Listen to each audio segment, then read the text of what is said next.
আজকে অনুষ্ঠানের সম্মানিত সভাপতি প্রতিষ্ঠানের প্রধান শিক্ষক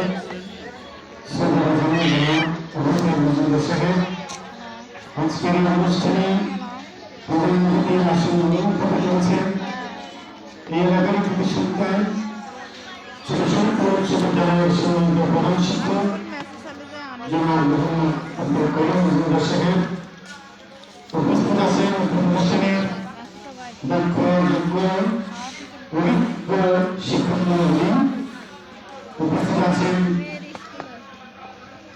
প্রতিষ্ঠানের সম্মানিত অভিভাবক মন্ডলী সকলকে আমার সালাম। আসসালামু আলাইকুম ওয়া রাহমাতুল্লাহি ওয়া বারাকাতুহু।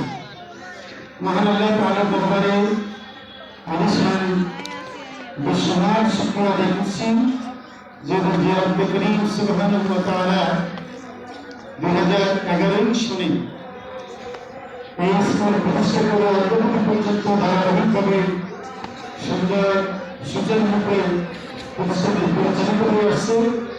আজকে 2024 সালের বার্ষিক পরীক্ষার ফলাফল আমরা ঘোষণা করতে পারছি। আমাদেরকে আল্লাহ তাআলা সুযোগ দিয়েছেন। এই জন্য রব্বুল করিম দরবারে কেমন শুকর আদায় করছেন আলহামদুলিল্লাহ। এখানে আজকে অনেক মায়েরা একত্রিত হয়েছেন, অনেক অভিভাবক এসেছেন। আমি আপনাদেরকে আন্তরিক ধন্যবাদ মোবারকবাদ জানাই। আপনাদের পরিবার সন্তানদেরকে আমাদের হাতে তুলে দিয়েছেন। আপনারা সন্তানদেরকে নিয়ে বিভিন্ন স্বপ্ন দেখেন। আমরা বলছি আপনাদের সেই স্বপ্নকে বাস্তবে রূপ দেওয়ার জন্য আমরা আপ্রাণ চেষ্টা চালাবো। আপনাদের স্বামীদের কষ্ট উপার্জিত টাকা সন্তানের পিছনে খরচ করছেন, আমরা সেই আপনাদের টাকা নিয়ে আপনাদের সন্তানদের পিছনে আমরা শ্রম যাচ্ছি। গত 1 বছর আপনার সন্তান আমাদের এখানে লেখাপড়া করেছে। আমরা সাপ্তাহিক পরীক্ষা নিয়েছি, মাসিক পরীক্ষা নিয়েছি, সেমিস্টার পরীক্ষা নিয়েছি, আরো 2টা সেমিস্টার হয়ে গেছে। এটা আমাদের আজকে ইউনিট এক্সাম, ফাইনাল সেমিস্টার পরীক্ষার রেজাল্ট আজকে দিতে যাচ্ছি আমরা। এর মধ্যে আবার কিছুদিন আগে বৃত্তি পরীক্ষা আপনার সন্তানেরা অংশগ্রহণ করেছে। আসলে একটা গাছ লাগানোর পরে এই গাছ থেকে যখন আপনি ফলের আশা করবেন, এই গাছ থেকে আপনি ফল খাবেন, তাহলে এই গাছকে আপনি পরিচর্যা করতে হবে। এই গাছের পিছনে আপনাকে শ্রম দিতে হবে, তাহলে একদিন এই গাছ থেকে আপনি ফল পাবেন, ফল খেতে পারবেন।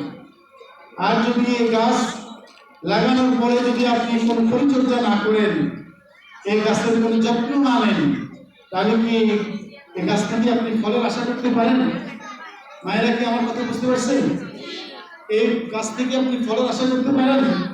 গাছটা দেখবেন আস্তে আস্তে আস্তে আস্তে একদিন মারা যাবে, কারণ আবর্জনা হয়ে যাবে, বিভিন্ন আগাছা ফরগাছা এই গাছের উপর ভর করবে।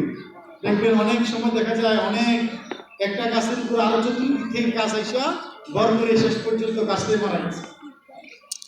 এর একটা বাস্তব জ্বলন্ত উদাহরণ হলো এটাই। আপনার সন্তান, আমার সন্তান এই সমাজে চলাফেরা করে, এই এলাকায় চলাফেরা করেন। অনেক মায়ের সন্তানের সাথে আমার সন্তানটা একাত্রিত হচ্ছে, মিলিত হচ্ছে, ঠিক কিনা বলেন? ঠিক।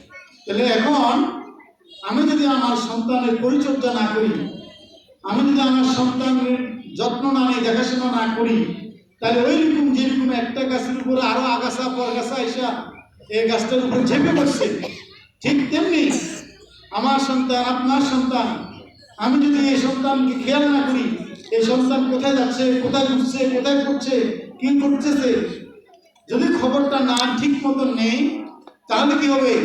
এই গ্রামের যত কুসন্তান আছে, এই সমাজের যত আশেপাশে সন্তান আছে, ড্রাগ এডিকশন সন্তান আছে, এই সমস্ত সন্তানেরা আপনার সন্তানের উপর ভর করবে। আপনার সন্তানের উপরে তারা মিলিত, আপনার সন্তানের সাথে মিলিত হয়ে আস্তে প্রথম দিয়া ছোট বিড়ি ধরাবে, বিড়ি ধরানোর পর আস্তে সিগারেট ধরাবে, সিগারেটের পরে যাবে এখন মাদকের কাছে, মাদক থেকে আরম্ভ করে ফেন্সিডিল থেকে আরম্ভ করে ইয়াবা বড় বড় কারবারের সাথে আপনার সন্তান জড়িত হয়ে যাবে। এটা আপনার কারণে, এটা আমার কারণে, কারণ আমি আমার সন্তানটাকে পরিচর্যা করিনি। আমি আমার সন্তানটাকে দেখাশোনা করি নাই, এই সন্তানটা কোথায় গেল, কি হলো না হলো, আমি ওইভাবে তদারকি করি নাই। আমি ঘুরছি খাইছি খাইছি ঘুরছি, বাস সন্তানের প্রতি এরকম খেয়াল করি না। যার কারণে আপনার একটা নিষ্পাপ সন্তান, আপনার একটা ইনোসেন্ট সন্তান, দেখবেন শুধু অযত্নে অবহেলার কারণে আপনার খেয়াল খুশির কারণে মাদকের সম্রাট হয়ে গেছেন, সেন্সিটিভ কারবারি হয়ে গেছেন, ইয়াবা কারবারি হয়ে গেছেন। আপনার কথা শুনে না, আপনার কথা মানে না, এটা আপনি সে পথ করে দিয়েছেন। আমি কি ঠিক বললাম কিনা জানি না, ঠিক। আমি কি বাস্তব বললাম কিনা। এরকম বহু মা আজকে কাঁদেন,